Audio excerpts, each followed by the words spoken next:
This is a review of a thrust bearing for the Dillon 550B shell plate. The purpose of the thrust bearing is to make indexing smoother by placing roller bearings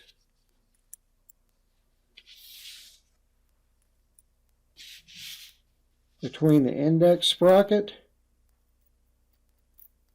and the shell plate bolt.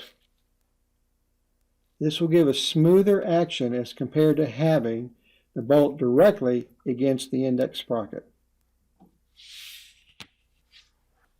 The thrust bearing I am reviewing was made by /K Guns of Tucson, which I purchased from Unique Tech. Their internet URLs are in the video description. The brand name of the thrust bearing is Turbo Bearing.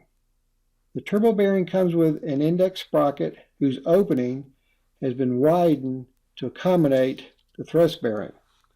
Comparing the index sprocket to the standard Dillon index sprocket, you can see how much wider it's been made.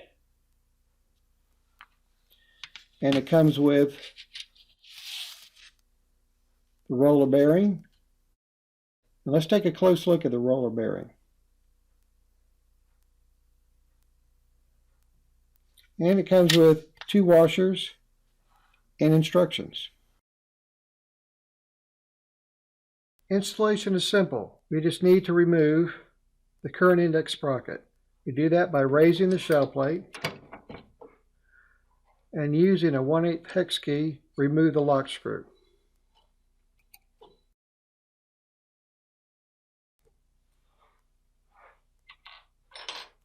Lower the shell plate and remove the bolt.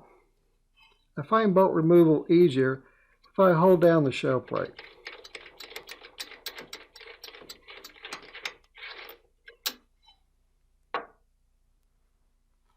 Then remove the index sprocket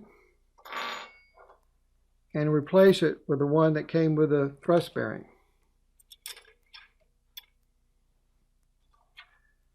Then we insert 1 washer,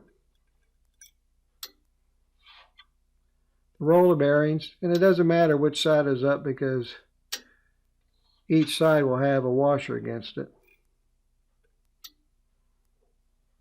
and reinsert the bolt.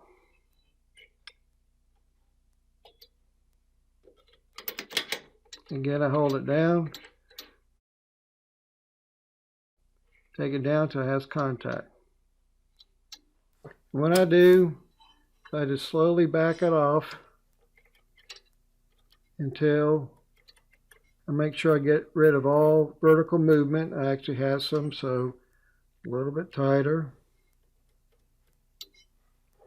Actually, I find it helpful if I just push the arm down to keep. All right, the movement's gone there. At this point, I will reinsert the lock screw.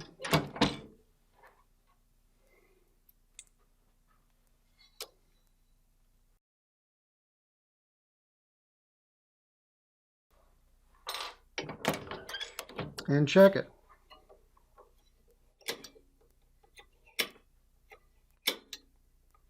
And installation is complete.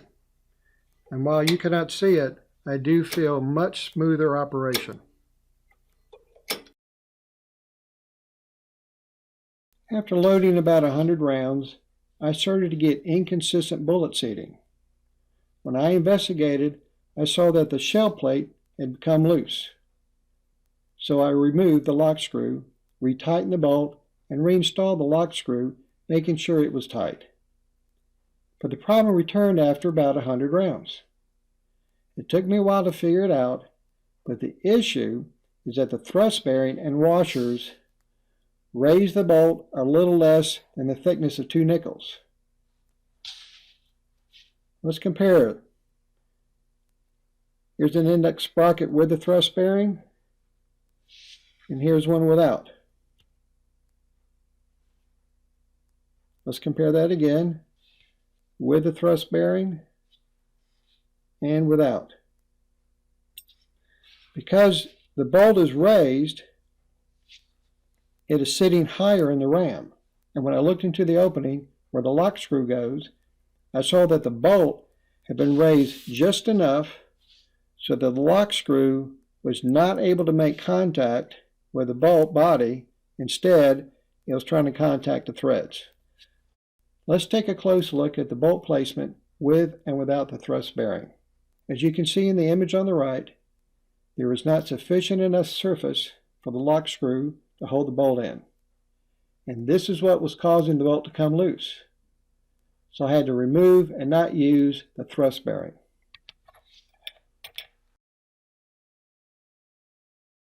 Before buying, I suggest you remove the lock screw, unscrew the shell plate bolt a little less than the thickness of 2 nickels. Something like where the head of the bolt just sits right above the index sprocket. Then look in the lock screw opening and see if you can see the bolt. If you see the bolt's body, then you are a candidate for the thrust bearing. Else, if you see threads, then I would not recommend the thrust bearing, since my experience has been the lock screw is not capable of securing the bolt if it only contacts the threads. I also tried using the roller bearing without the washers.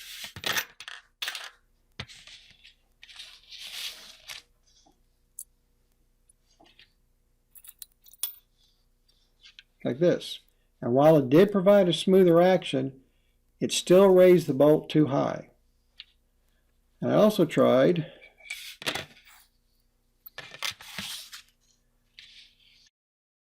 using a single washer.